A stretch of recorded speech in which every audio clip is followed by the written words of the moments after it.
Donut Death, a creepy tale for adults only, by Adam Strong. Narrated by Christopher Rodriguez. 1. Mina. It was a pleasant evening in Terrace Heights. Pleasant in that there was a constant rustling of cool wind and a bit of moisture in the air. Bruno usually enjoyed this immensely, but tonight he was in an intensely foul mood.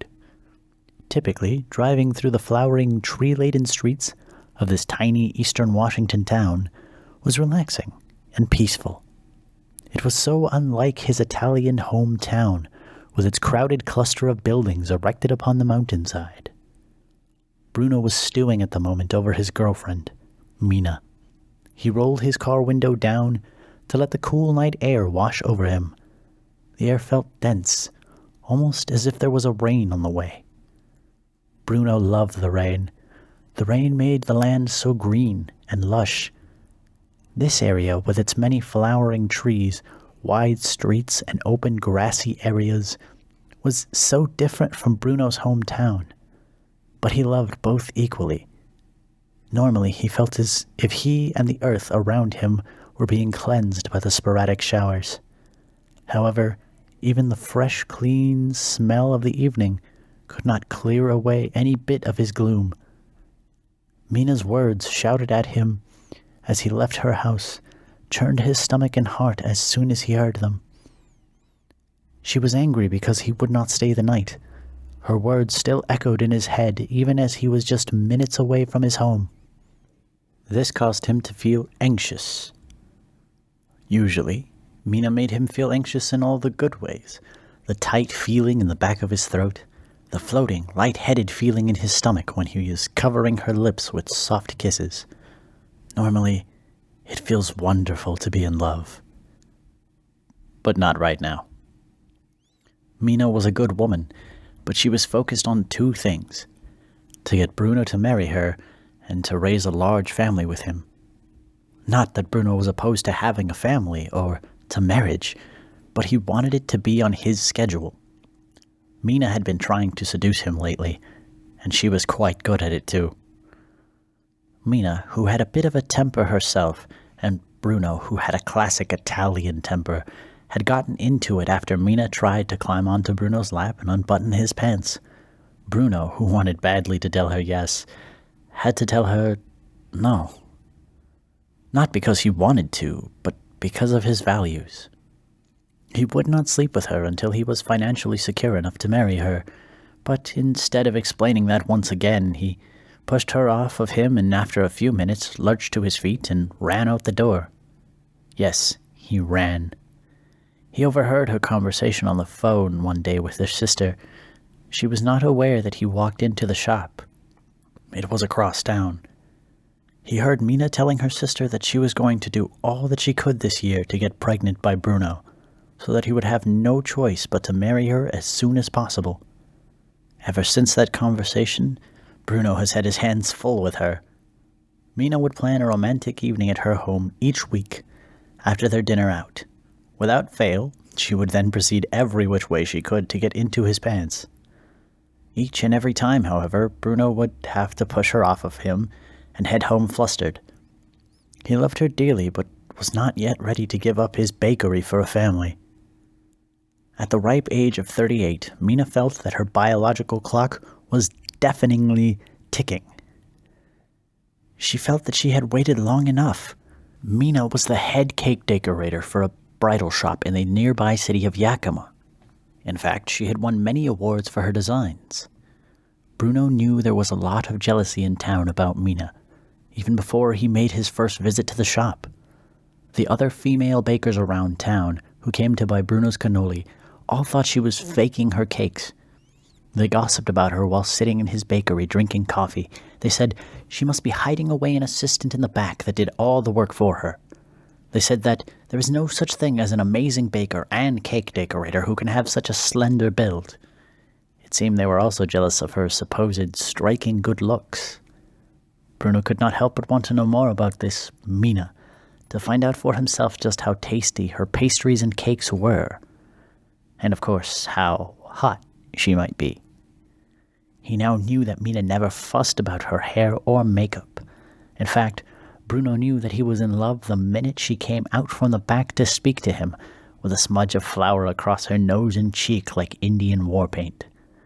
Bruno had visited the bakery from the very first time several months ago to find out if they could offer assistance for his extra cake orders that he simply had no time to fill.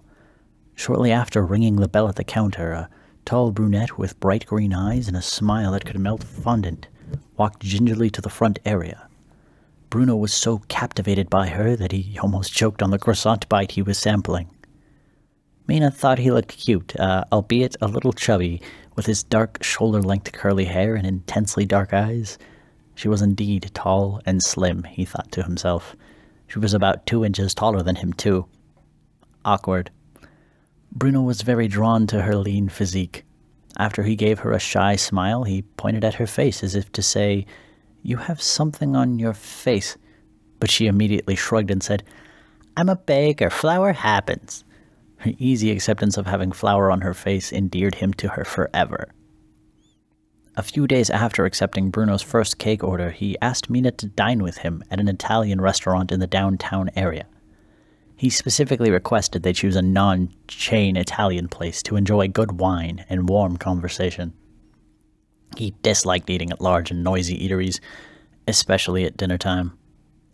Bruno was raised in Italy, in Caltabellata, a tiny village. His values were very old-fashioned. When he first moved to America after the death of his father, he was shocked at how forward people were, very open and blunt. Like the time he was at the town grocer's looking for fixings to make coleslaw for dinner, he noticed that a woman was smiling profusely at him from a few feet away.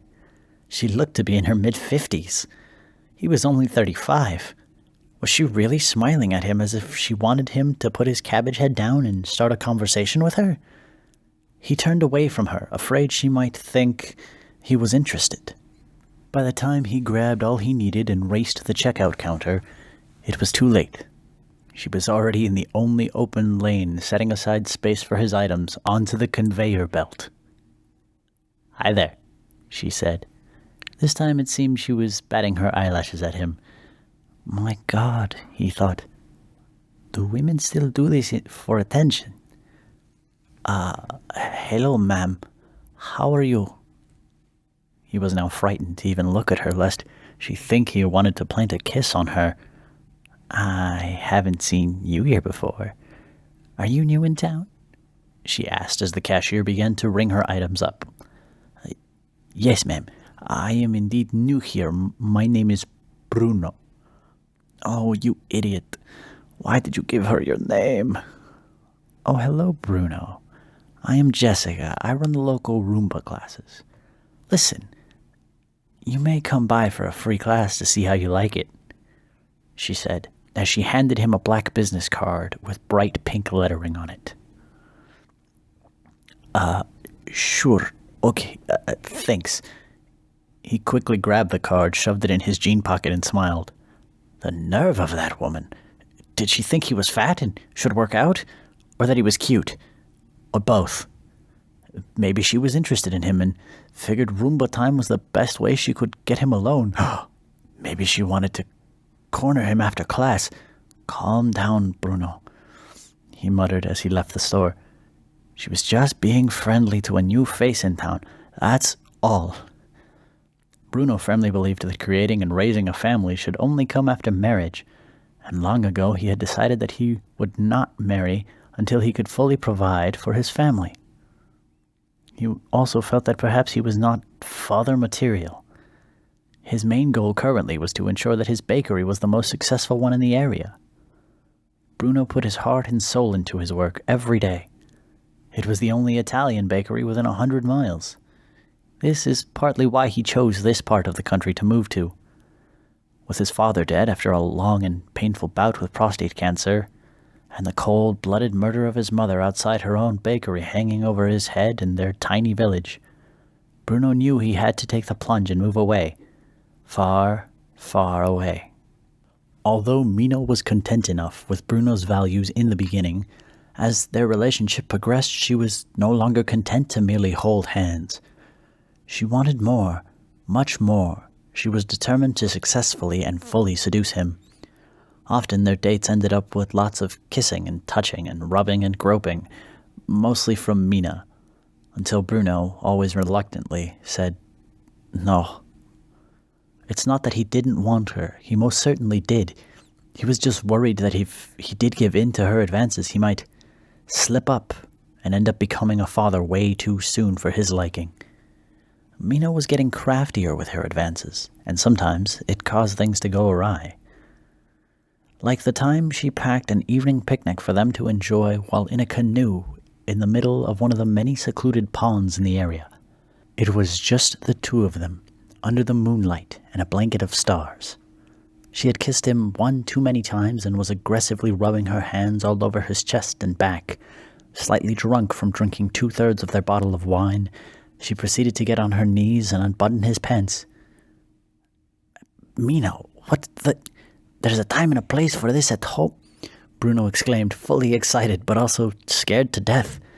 In the heat of the moment, the canoe tipped over, and they went for an unexpected ice-cold swim. On different occasions, Mina would corner him in his bakery's kitchen, or even his pantry. She would slip his floured hand beneath her apron so that he could grope her breasts, and at the same time she'd shove her tongue into his mouth and grab his crotch. "Oh, Mina," he thought.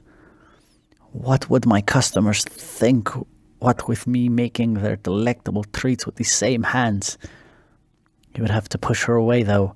It was very difficult for him to say no to her. One time, while he was in his kitchen hard at work, Mina arrived on an early morning day off in a trench coat with hot pink stilettos. She planted herself on his flour-covered rolling table and started to writhe and dance. She opened her trench coat and he saw her lovely shape in a black lace teddy. He had work to do, but couldn't help but smile at her eagerness to please him. She coaxed him over to her and brought his face to her chest, rubbing her flour-covered breasts all over him. It teased him so. Bruno enjoyed that. For about a minute. Then he started to sweat. Then he made half-hearted, hasty excuses and told her she should get back to her shop. "Go and bake something, Mina." Mina was hot and bothered and begrudgingly left his kitchen, but not before sliding her hand down his pants and giving him a gentle squeeze. "Next time," she said, and then winked at him. "Oh my God, what have I gotten myself into with this woman?" he sighed. His testicles relaxed a bit, and then he said to himself, "Ah, this woman, my lovely Mina." Then he smiled. Back to work. But first he had to clean up all the mess she made on his table and floor. One time, she hid in the back seat of his SUV. When he finally locked up his bakery and proceeded to get into it to head home, he smelled her perfume as he opened the driver's side door. He heard her sigh, and then noticed she was lying in the back seat, wearing black high heels, a chef's jacket, and a pair of very, very short shorts. He loved her muscular legs. It almost worked this time, but Bruno became too excited too quickly, and he hit his head trying to jump into the vehicle and knocked himself out cold. Mina had plenty of other men after her, including 47-year-old Carl and 28-year-old John. Mina brushed off their advances every time. She assisted them at the shop as she did every other customer, with extreme politeness. She really did love Bruno, though. So she was really hurt this evening. Bruno pulled into his driveway. He did not get out, though. He punched the steering wheel of the car and backed out with a screech of tires and the smell of burning rubber. He drove back to Mina's house and pounded on her door. He had something important to tell her, and it could not wait. Mina opened the door. Her eyes looked puffy. "Bruno, you came back." She opened her arms to him, and Bruno picked her up, hugging her svelte body against his own heavier frame. She opened her mouth to talk, but he put his finger over her lips and sat her down on the couch. "My dearest Mina," Bruno began, "you have often asked me about my childhood and about the place where I grew up, and I always said I would tell you later.